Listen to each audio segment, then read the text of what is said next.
YouTuber सब पत्रकार मनीष कश्यप को बिहार के राजनीतिक में सब कोई पहचानता है। जेल से आने के बाद मनीष कश्यप अपने पत्रकारिता को भूलकर राजनीतिक में एंट्री करने के पूरी ताकत लगा दिए हैं। दोस्तों, आज के कुर्सी चक्र में हम बात करेंगे मनीष कश्यप के पॉलिटिक्स कैरियर के बारे में, कितना सफल होंगे और कितना विफल होंगे। आगे बढ़ने से पहले आप मेरे चैनल को सब्सक्राइब करें।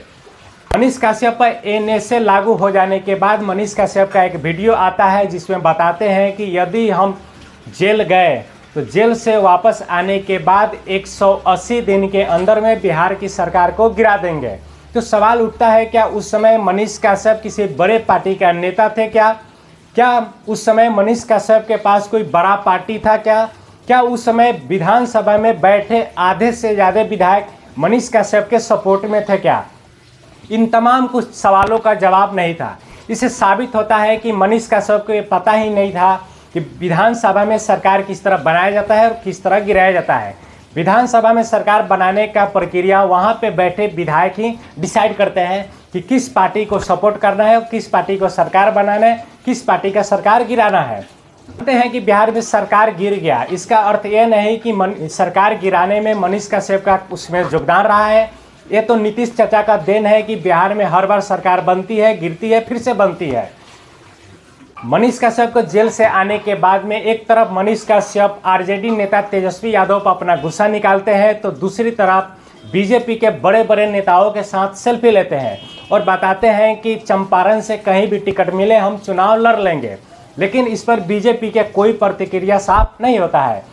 अब इसके बाद मनीष कश्यप आरजेडी सुप्रीमो लालू प्रसाद यादव और तेजस्वी यादव का गुणगान करते हैं और बताते हैं कि यदि तेजस्वी यादव हमसे गले मिलाकर काम करें तो विकास का रफ्तार बढ़ जाएगा। लेकिन इस पर भी तेजस्वी यादव को कोई प्रतिक्रिया नहीं आता है और नहीं आएगा भी। मनीष कश्यप के यह ध्यान होना चाहिए कि जो सपोर्टर तेजस्वी यादव को सपोर्ट करता है वो मनीष कश्यप का सपोर्टर नहीं हो सकता है।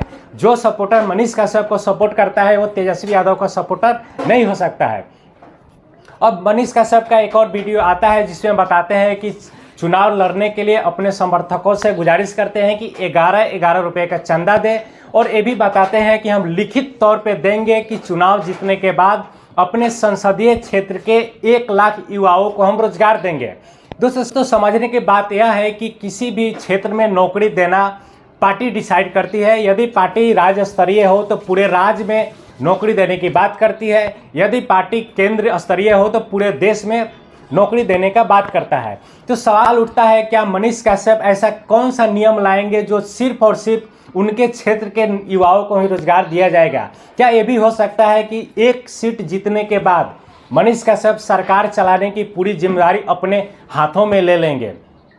बीच में मनीष कश्यप के करीब व्यक्ति नागेश सम्राट का एक वीडियो आते हैं और बताते हैं कि मनीष कश्यप को या तो बीजेपी के टिकट से चुनाव लड़नी चाहिए या तो निर्दलीय चुनाव लड़नी चाहिए, जिसे साफ साबित हो रहा है कि अगले नहीं तो बीजेपी की ओर से नहीं आरजेडी की ओर से मनीष कश्यप को टिकट मिल रहा है।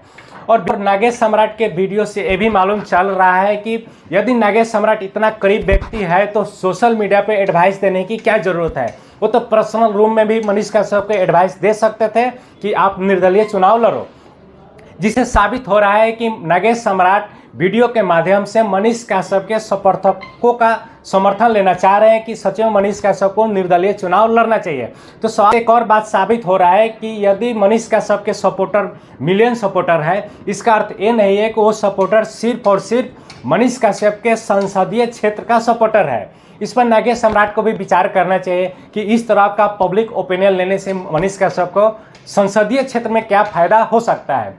दोस्तों, मनीष कश्यप के प्रति आपका जो भी विचार हो कमेंट करके ज़रूर बताइएगा।